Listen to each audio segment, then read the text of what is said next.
മതി കൊച്ചേ, ഇത്ര മതി. അവൻ്റെ സംസാരത്തിനുള്ള ശിക്ഷ ഇത്ര മതി. നീ ക്ഷമിക്ക്. അവർക്ക് പറ്റിയ തെറ്റ് അവർ തിരുത്തിക്കോളും. ദാമോദരൻ ചേട്ടൻ്റെ വാക്കുകൾ ആവണി കേൾക്കുന്നുണ്ടായിരുന്നില്ല. കനലെരിയുന്ന കണ്ണിൽ പൊടുന്നനെ മിഴിനീരണഞ്ഞു. ആവണി മെല്ലെ തിരിഞ്ഞു നടന്നു. മിഴിനീർ പൊടിഞ്ഞത് ആരും കാണാതിരിക്കാൻ അവൾ ദാമോദരൻ ചേട്ടനെ പോലും നോക്കിയില്ല. നനഞ്ഞ ഇമകൾ സാവധാനം ഉണങ്ങി. കാറും കോളും നിലച്ച മനം മഴ പെയ്തു മാറിയ ആകാശം പോലെ തെളിഞ്ഞു.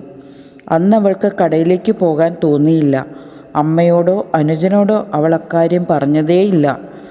മാരിവേലിനോടും അന്ന് സ്കൂളിൽ പോകണ്ട എന്ന് പറഞ്ഞു. മാരിവേലിനൊപ്പം കഞ്ഞിയും ചമ്മന്തിയും കഴിക്കുമ്പോൾ അവൾ അവനെ കണ്ണിറയെ കാണുകയായിരുന്നു.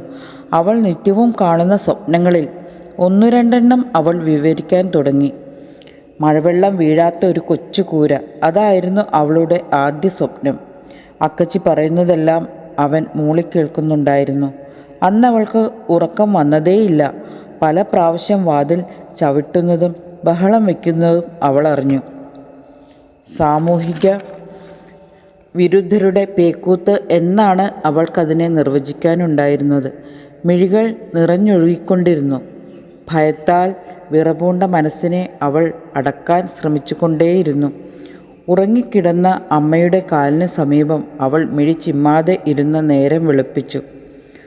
ഉറക്കമിളച്ച മിഴികളിൽ നിദ്ര കൂടുകൂട്ടുന്നത് അവൾ അറിഞ്ഞു. പക്ഷേ ഇനി ഉറങ്ങാൻ കഴിയില്ല. ദാമോദരൻ ചേട്ടൻ്റെ കടയിൽ പോയേ പറ്റൂ. തലേ ദിവസത്തിലെ പ്രശ്നങ്ങളിൽ നിന്ന് ആവണി മുക്തയായില്ല എന്നു ദാമോദരൻ ചേട്ടന് തോന്നി. കഥനഭാരം മിഴികളിലും വദനത്തിലും തൂങ്ങി നിന്നിരുന്നു.